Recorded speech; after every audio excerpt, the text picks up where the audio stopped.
హెచ్చర్ల నియోజకవర్గంలోని ఎమ్మెల్యే గొర్లె కిరణ్ ప్రతి ఇంటికి తిరిగి సంక్షేమ పథకాల గురించి వివరిస్తున్నారు. ఎన్నికల ప్రచారాన్ని విస్తృతంగా నిర్వహిస్తున్నారు. ప్రస్తుతం ఎమ్మెల్యే గొర్లె కిరణ్ అంతా ఉన్నారు, ఆయనతో మాట్లాడదాం. చెప్పండి సార్, రోజు రోజుకి మీ పార్టీపై ఆదరణ ప్రజల్లో పెరుగుతుంది, దీనికి ప్రధాన కారణం ఏంటి? నమస్కారం. ఈరోజు ప్రజలపై ఆదరణ కానీ ప్రజలందరూ కూడా మళ్ళీ వైఎస్ఆర్ కాంగ్రెస్ పార్టీ జగన్మోహన్ రెడ్డి గారిని ముఖ్యమంత్రిని చేయాలని కానీ ఒక గట్టి నిర్ణయంతో వీరందరూ కూడా ఉన్నారు. ఎందుకంటే మనం చూస్తూ ఉన్నాం, గ్రామాల్లో వెళ్ళి గ్రామాల్లో ఎవరిని పిలిచినా ఎవరిని అడిగినా ప్రతి ఒక్కరూ జగన్మోహన్ రెడ్డి గారే మళ్ళీ ముఖ్యమంత్రి కావాలని ఆలోచనతో ఉన్నారు. ఎందుకు అనంటే ఎన్నో ప్రభుత్వాలు చూశారు ప్రజలందరూ కూడా. ఈరోజు జగన్మోహన్ రెడ్డి గారు అధికారంలోకి వచ్చిన తర్వాతే ప్రతి సంక్షేమ పథకాన్ని కూడా ప్రజలకు దగ్గరగా, పార్టీలకు అతీతంగా, రాజకీయాలకు అతీతంగా, కులమతాలకు అతీతంగా బీసీ, ఎస్సీ, ఎస్టీ, మైనారిటీ అన్ని వర్గాల వారికి కూడా ఈరోజు సంక్షేమ పథకాలు అందించిన ఘనత ఒక జగన్మోహన్ రెడ్డి గారికే దక్కింది.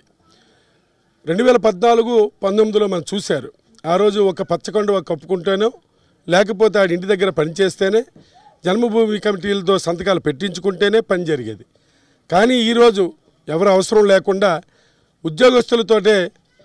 ఉద్యోగస్తులందరినీ కూడా వాళ్ళ ఇంటి దగ్గర పంపించి వాలంటీర్ వ్యవస్థను ఏర్పాటు చేసి సచివాలయం ద్వారా ప్రతి ఒక్క కార్యక్రమాన్ని అందించిన నాయకుడు జగన్మోహన్ రెడ్డి గారు. ఇది ప్రజల్లో బాగా నాటుకొని ఉంది. ఎందుకంటే ఈరోజు అతన్ని తట్టుకోలేకే ఈరోజు 3 పార్టీలు కూడా ఏకమయ్యాయి. అవతల జనసేన కానీ, తెలుగుదేశం కానీ, మోడీ, బీజేపీ కానీ, ఈ ముగ్గురు కలిసి జగన్మోహన్ రెడ్డి గారిని ఎదుర్కోలేక ఇంకా ఇబ్బంది పడే పరిస్థితులు కూడా వస్తూ ఉన్నాయి. ఎందుకంటే జగన్మోహన్ రెడ్డి గారు ప్రజల దృష్టిలో ఒక దేవుడు. ప్రజలందరికీ చేసిన మేలు ఎవరి మరవలేనిది. ఎందుకంటే ఈరోజు ఎక్కడ కూడా రూపాయి లంచం లేకుండా, అవినీతి లేకుండా ఈరోజు జగన్మోహన్ రెడ్డి గారు ఇచ్చిన సంక్షేమ పథకాలు వెళ్తూ ఉన్నాయి. అదే మాకు ఒక శ్రీరామ రక్ష. దానిపైనే ఇంకా అది కాకుండా ఇన్నాళ్ళు ప్రభుత్వాల్లో ఎమ్మెల్యేలు ఉంటే ప్రతి ఒక్కరు ఇంటికి దగ్గర కూర్చొని ఉండేవారు, ఎక్కడో తిరిగేవారు. కానీ ఈరోజు జగన్మోహన్ రెడ్డి గారు అధికారంలోకి వచ్చిన వెంటనే ఎమ్మెల్యేలు అందరికీ చెప్పింది ఒకటే: ప్రజల మధ్యన తిరగాలి, గడప గడపలో ప్రతి ఒక్క గడపని టచ్ చేయాలి, వాళ్ళ సమస్యలు తెలుసుకోవాలి చెప్పడమే దీనికి ముఖ్య కారణం. ఎన్నికల సమయంలో ఎన్నికలు సమీపిస్తున్న నేపథ్యంలో మీపై టీడీపీ నాయకులు దుష్ప్రచారం చేస్తున్నారు, దీన్ని ఎట్లా ఎదుర్కొంటారు? ఈరోజే కాదు, చాలా వరకు 2014లో కూడా ఇదే విధంగా తట్టుకోలేక, వారవలేక ఆనాడు కూడా దుష్ప్రచారాలు చేశారు.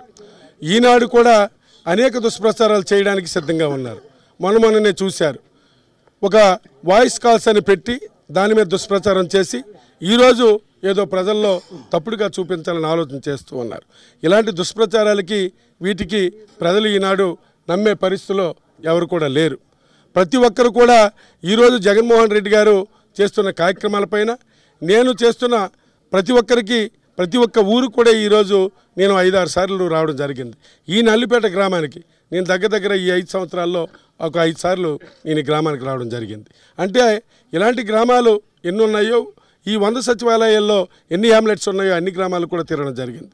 ఇలాంటి దుష్ప్రచారాల్ని నేను అసలు పట్టించుకోను. ఎందుకంటే వీళ్ళకి అలవాటు. ఫస్ట్ నుంచి 2014 కానీ 2009 కానీ ఎప్పుడూ నా పైన ఒక వ్యక్తిగతంగా కొందరు వ్యక్తులు నా పైన అదే విధంగా చేస్తూ ఉంటారు. వాళ్ళకేం చేత కాదు. ఎందుకంటే నేను ఒక అవినీతి చేసే మనిషిని కాదు. ₹1 తీసుకుంటే నన్ను విమర్శించే పరిస్థితి ఏనాడు లేదు. ఈరోజు భూములని అవని తప్పుడు ప్రచారాలు చేస్తూ ఉన్నారు. శ్రీరాములు నాయుడు గారి తాలూకా కుటుంబం అంటే ఈ రాష్ట్రంలో కాదు, ఈ జిల్లాలో కాదు, ఈ 3 జిల్లాల్లో కూడా మా కుటుంబం పరిస్థితి ఏమిటో తెలుసు. పూర్వం నుంచి మేము భూములతో ఉన్న వ్యక్తులు పంటలు పండించుకొని బ్రతికే వాళ్ళం. అలాగే మాకు ఎక్కువగా కొబ్బరని ఇలాంటి వ్యవసాయాలతో జీవించే వ్యక్తులు. కాబట్టి ఎవరి దగ్గర మాకు ఈరోజు ఏదో చిన్న రూపాయి నుంచి వచ్చారు, లేకపోతే ఈ చిన్న నుంచి వచ్చారని విమర్శలు చేస్తూ ఉన్నారు. చేసుకున్నా పట్టించుకున్న పరిస్థితి లేదు. వాళ్ళ పరిస్థితి ఏంటో ముందు చూసుకుంటే నేను మనకి తగిన వ్యక్తి గురించి నేను మాట్లాడే పరిస్థితి కూడా నాకు ఉండదు. అది నా తాలూకా స్ట్రాటజీ. కాబట్టి ఈరోజు వాళ్ళు ఎన్ని తప్పుడు ప్రచారాలు చేసుకున్నా రేపు రాబోతున్న రోజుల్లో is the criminal candidate BJP candidate అనేవాడు క్రిమినల్ క్యాండిడేట్. ప్రజలందరికీ తెలుసు వాడు సైకో వ్యవహారం గురించి. వాళ్ళు చూస్తే ఆవేళ బీర్ ఫ్యాక్టరీలో ఉన్న ఉద్యోగస్తులందరూ కూడా ఉద్యోగులను కూడా వాళ్ళందరినీ బయట పంపించి బీర్ ఫ్యాక్టరీని 6 రోజులు వెళ్ళకుండా ఆ రోడ్డంతా తవ్వేసి ఇబ్బంది పెట్టే పరిస్థితులు 2014-19 మధ్యన అతను తెలుగుదేశం పార్టీలో ఉండేటప్పుడు జరిగింది. ఇది అందరికీ నిదర్శనం. ఈరోజు గ్రామాల్లోకి వచ్చి ఉద్యోగాలు వేస్తానని తప్పుడు ప్రచారాలు చేసుకొని తిరుగుతూ ఉన్నాడు. ఈరోజు అతను స్కూల్లో పనిచేస్తున్న వ్యక్తులకి ఈ రోజుకి 8 మాసాల నుంచి జీతాలు ఇవ్వలేని పరిస్థితిలో ఉన్నాడా లేదా అనేది కూడా అక్కడికి వెళ్ళి అడిగితే తెలుస్తుంది. ఇది అతని తాలూకా నైజం. కాబట్టి గ్రామాల్లో బంటుపల్లి గ్రామం మీకు తెలుసు, ఆ గ్రామం పరిస్థితి తెలుసు. 2014 నుంచి 19 వరకు ఎన్ని ఇబ్బందులు పడ్డారో అక్కడ ప్రజలు, ఎస్సీలు కానీ అక్కడ ఓసీలు కానీ ఎన్ని ఇబ్బందులు పడ్డారో మనం చూసాం. దగ్గర ఆ 2014-19 వరకు దగ్గర 50 కేసుల వరకు మన వైఎస్ఆర్ పార్టీ కార్యకర్తల మీద పెట్టి హింసించడం జరిగింది. అలాంటి ఒక సైకోగా వ్యవహరిస్తున్న వ్యక్తి ప్రజల గురించి కానీ ప్రజలకు సంబంధించిన వ్యక్తి గురించి కానీ ఏనాడు పట్టించుకునే పరిస్థితి లేదు. 2014లో ఈరోజు ప్రెసిడెంట్ అయ్యాడు.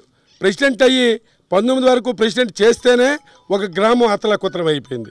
అలాంటిది నువ్వు హెచ్చరి నియోజకవర్గానికి ఎమ్మెల్యే కానీ ప్రజలు చేస్తే ఈ నియోజకవర్గాన్ని భూస్థాపితం చేసి ఒక భస్మాసురాస్త్రంలా తయారు చేసి ఈ గ్రామాలన్నీ కూడా పాడు చేసే పరిస్థితుల్లో జరుగుతాయి.